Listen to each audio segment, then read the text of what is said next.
대한영상의학회 다보영TV 진행자 김수진 기자입니다. 오늘의 주제는요. 코로나19와 영상의학과 의사입니다. 설명을 위해 강남 하트스캔 의원 부원장님이신 서명옥 선생님 모셨습니다. 서명옥 선생님께서는 대구에 코로나19 사태가 터졌을 때 누구보다 가장 먼저 의료 봉사를 하러 달려가셨고 대구 자원봉사 이후에는 서울 잠실 드라이브스루 선별 진료소에서 코로나19 환자를 위해 봉사해 주셨습니다. 정강남구 보건소장이시고요. 지금도 각 보건소에서 코로나19 환자를 봐달라는 요청이 오면 출동하시는 그런 분입니다. 원장님 안녕하세요. 네, 안녕하세요. 네, 요즘 한참 바쁘실 텐데 네. 오늘 고생이 많으셨습니다. 교수님 어떻게 네. 지난 메르스 사태와 네. 지금의 코로나19 사태 어떻게 좀 다른가요? 지금부터 한 5년 전인 한 2015년 아마 5월 20일 날쯤 우리나라 아마 첫 메르스 환자가 아마 발생을 했습니다. 아마 강남구 이외에 사시는 분들은 메르스가 그 당시 얼마나 아주 큰 위험 요소였는지 그걸로 인해서 얼마나 큰 영향력이 있었는지 다른 지역에 사시는 분들은 아마 크게 못 느꼈을 건데요. 강남구에 삼성병원이 있다 보니까 아주 강남구에서는 아주 메르스가 아주 폭발적으로 증가해가지고 전쟁터라 같은 그런 상황이었거든요. 그렇지만 그 메르스는 지금 코로나19와 다르게 굉장히 치사율은 높았어요. 그렇지만 또 감염력은 또 상당히 낮아가지고 일반인한테 미치는 그런 영향력은 지금 코로나19하고는 상당히 다르거든요. 그렇지만 지금 이 코로나19는 메르스만큼의 치사율은 높지 않지만 굉장히 또 감염 전파력이 상당히 높기 때문에 우리 일반 시민들이 느끼는 그 불안감이라든지 또 사회 전반적으로 미치는 영향은 굉장히 크다고 볼 수 있겠죠. 부원장님 대구에 네. 코로나19 봉사 다녀오신 거 봤어요. 네. 정말 힘드셨을 것 같은데 어떤 이유로 결정하셨나요? 코로나19 상황이 벌어졌을 때 예전에 5년 전에 메르스 사태가 생각이 났어요. 또 더구나 대구에서 그 코로나19 환자의 발생 속도가 거의 뭐 진짜 가파르게 폭발적으로 증가하였거든요. 그래서 그것을 본 순간 이 감염병의 특성이라는 게 초기에 진압하지 않으면은 이게 아주 기하급수적으로 전국으로 확산이 돼가지고 큰 또 사회 혼란을 야기할 수도 있거든요. 그래서 그 메르스 때 그 경험도 있고 또 이게 또 감염병 어르신이 또 해야 될 몫이기 때문에 대구에서 아주 패닉 상태이기 때문에 어르신이 필요하다는 그 뉴스를 보고는 제가 그냥 바로 한 달에 내려가야 되겠다는 생각을 하였고요. 와, 정말 대단하세요. 네. 저 같으면 저희 동생이라던가 네. 저희 친언니가 그렇게 내려가서 봉사를 하겠다. 그럼 네. 너무 걱정됐을 것 같거든요. 네. 네. 어르신 일을 하시는 거지만 가족들 반응은 좀 어땠나요? 그 25일 날 그때 뉴스를 들었거든요. 그래서 뉴스를 듣고는 바로 그냥 KTX 대구행을 다음 날 걸 예약을 했어요. 바로 다음 예, 날걸요? 왜냐하면은 가족들하고 먼저 상의를 하다 보면은 또 망설이게 되고 또 주위에 또 만류도 있다 보면은 또 이제 갈등을 할 것 같아서 그냥 아예 그냥 제가 마음먹은 대로 다음 날 KTX 2시 거를 바로 예약을 해두고 저녁에 이제 저희 남편이랑 이제 딸이 아이들이 들어왔을 때 제가 얘기를 했어요. 나 내일 KTX 타고 대구를 가려고 표는 이미 애매해놨으니까 내일 대구 갈 거야. 그랬더니 다들 소리를 뻑 질렀어요. 그래서 저희 딸은 엄마 죽으러 갈 거냐고 됐던 그러길래 걱정하지 말아라고. 엄마는 평소에도 감기 한번 안 걸리고 면역력이 강하니까 엄마는 대구에 내려가서 환자 진료를 해도 아마 감염이 잘 안 될 거야. 걱정하지 말라고 그렇게 얘기를 했어요. 그때 어떤 일을 하셨는지 조금 구체적으로 설명해 주시면 어떨까요? 네. 제가 이제 대구에 내려가야 되겠다고 이제 생각을 하니까 저희 의사들끼리 단톡방이 있거든요. 근데 그 단톡방에다가 제가 이제 오늘 뉴스를 봤더니 대구가 패닉 상태니까 내가 내일 대구에 내려갈 거야. KTX 표는 이미 예약해놨어 했더니 다들 의사 우리 친구들이 다들 걱정이 많더라고요. 그래서 의사인 친구들이 염려를 하니까 그때부터 저도 약간 좀 겁은 났어요. 그렇지만 뭐 이미 가기로 마음먹은 거. 이제 그래서 내려갔거든요. 그래서 내려가서 이제 대구시 의사회하고 이제 협의를 하고 해가지고 이제 제가 동산의료원하고 각구 보건소에 지원하는 걸로 제 역할을 이제 맡았거든요. 각 보건소를 다니면서 필요한 게 뭔지 일단 처음에는 행정적인 지원부터 들어갔거든요. 그러고 있는데 아시다시피 대구가 하루에 300 내지 500명씩 막 급속하게 확진자가 늘은 거예요. 그러다 보니까 그 환자를 진료하고 선별 진료소에 근무하던 보건소 의사 선생님들, 간호사들이 이제 확진이 돼가지고 격리에 들어가는 상황이 되다 보니까 의료 공백이 더 생겨버렸어요. 그러니까 대구시 의사에서 저한테 긴급하게 SOS가 왔어요.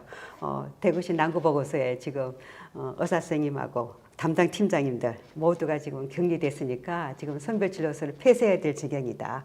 거기 가서 환자들 검사를 하고 진료를 좀 해달라는 이제 요청을 받았거든요.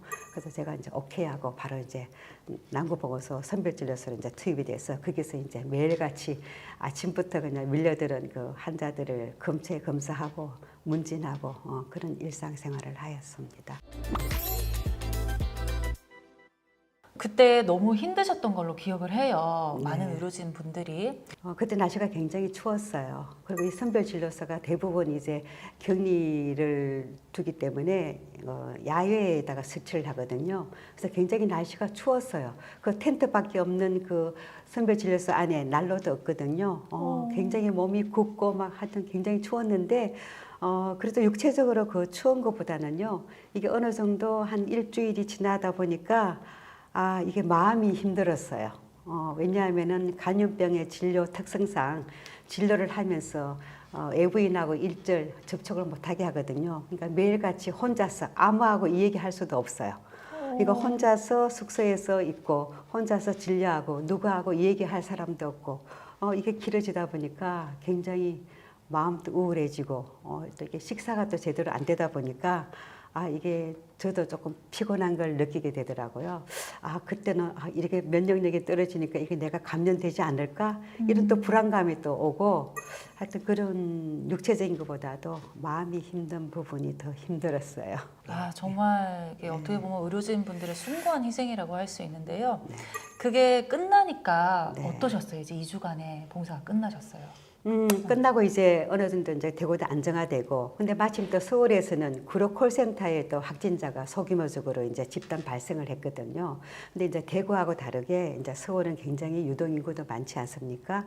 근데 서울에서 이제 유행이 되면은 대구하고는 상당히 다른 심각한 단계가 갈 수 있거든요. 그래서 또 서울이 또 걱정이 되고 또 대구는 또 다른 분들이 와서 또 할 수 있으니까 저는 그때 이제 서울 올라왔거든요. 서울 올라와서 한 이틀 쉬다가 마침 또 서울시에서 또 자원봉사자 구한다는 게 또 긴급이 또 콜이 오더라고요. 그래서 이게 또 할 수 없더라고요. 그래서 또 서울시 자원봉사에 나와가지고 그때부터 잠실에 있는 드라이브 스루에서 또 근무를 하였습니다. 영상의학과 의사라고 하면 코로나19와 무슨 상관이야 라고 생각하시는 분들도 꽤 있어요. 그런데 제가 알기로는 누구보다 코로나19 환자들과 가까운 거리에서 호흡하시는 분이라고 제가 또 들었거든요. 어떻게 영상의학과 선생님들이 코로나19 환자들을 돌보시나요?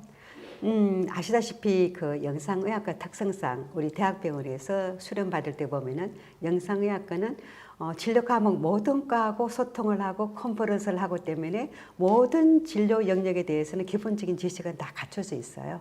그렇기 때문에 저는 뭐 응급 상황이라든지 그런 상황에서는 저는 영상의학과가 다른 뭐 전문가보다는 조금 더 환자에 대해서 전반적으로 다 커버를 잘할 수 있다고 생각을 합니다. 판독 이런 부분도 조금 있지 않나요? 판독도 있지만은요, 주로 환자를 많이 보기 때문에 환자들에 대해서 그 문제를 하고 환자의 증상을 듣고 당신의 어떠한 문제점 때문에 앞으로 건강관리 수칙을 어떻게 하고 다음에 전문 과목으로 어떤 과에 가서 좀 더 전문적인 진료를 받는 게 좋겠다. 환자 리프하는 부분에서 굉장히 중요하거든요. 그런 부분에서는 또 영상의학계의 또 장점이라고 생각합니다. 교수님, 제가 궁금한 게 코로나19 환자들은 이제 폐 손상이 되는 경우가 있잖아요. 이제 흉부 엑스레이를 보면 뭐가 다르게 나오나요? 다르죠. 기본적으로 단순한 그냥 폐렴의 증상인지 아니면은 그 바이러스에 의한 그 폐침범인지, 그리고 폐침범 정도도 폐렴만 보이는 거하고 폐렴에 동반된 다른 여러 가지 뭐 플루라 이퓨전이라든지 다른 부분이 나타나는 양상을, 그래도 영상의학과는 다른 의사들 보고는 캐치가 좀 빠르거든요. 그런 부분에서도 뭐 영상의학과가 전반적으로 조금 더 환자의 여러 가지 엑스레이라든지 그런 증세에 대해서 좀 더 한 발자국 떨어져 가지고 객관적으로 진단할 수 있는 그런 또 전문적인 영역은 다른 부분보다는 또 저는 낫다고 봅니다. 코로나19가 지금 장기화되고 있어요. 음. 그래서 이 우리 곁에 성큼 다가와 버렸는데 네. 환자들에게 좀 하고 싶으신 말씀이 있으시면. 저희 어르신도 힘들지만은 저희 당연히 해야 될 몫이니까 괜찮은데 일반 시민들은 진짜 얼마나 힘드시겠어요. 일상생활도 못하고. 그렇지만은 우리나라는 다른 어느 나라보다도 이 의료 시스템이 굉장히 잘 갖춰져 있기 때문에 다른 미국이라든지 유럽에 비해서 굉장히 통제를 잘하고 있지 않습니까? 그런 부분에 대해서는 저는 굉장히 좀 안심해도 된다고 보고요. 지금과 같이 질병관리청에서 권유하는 그런 기본적인 생활 수칙 있지 않습니까? 규칙적인 생활을 하고 또 균형 잡힌 식사를 하고 충분한 잠을 자고 그런 규칙적인 생활을 하면은 또 면역력이 저하되지 않기 때문에 아무래도 코로나에 감염될 위험도 적고 또 마스크는 항상 잘 껴주시고 그리고 또 사람들이 많은 밀집된 공간에 가지 않고 이런 일반적인 국가에서 권하는 그런 수칙을 잘 지키면은 저는 뭐 내년 중반기 이후쯤에는 그래도 진정되지 않을까 그런 희망을 가지고 있습니다. 네. 오늘 아주 긍정적인 말씀 해주셨습니다. 저도 내년기 중반쯤에는 네. 코로나가 좀 잦아들지 않을까 하는 그런 희망을 걸어봅니다. 네, 오늘 서명옥 부원장님 모시고 코로나19와 영상의학과 의사에 대해 알아봤습니다. 다보영TV는 여러분들의 건강을 위해 정확한 의학 정보를 전달하는 데 힘쓰고 있습니다. 오늘의 정보가 유익하셨다면 구독과 좋아요 알림 설정까지요. 부탁드립니다. 네, 감사합니다. 감사합니다.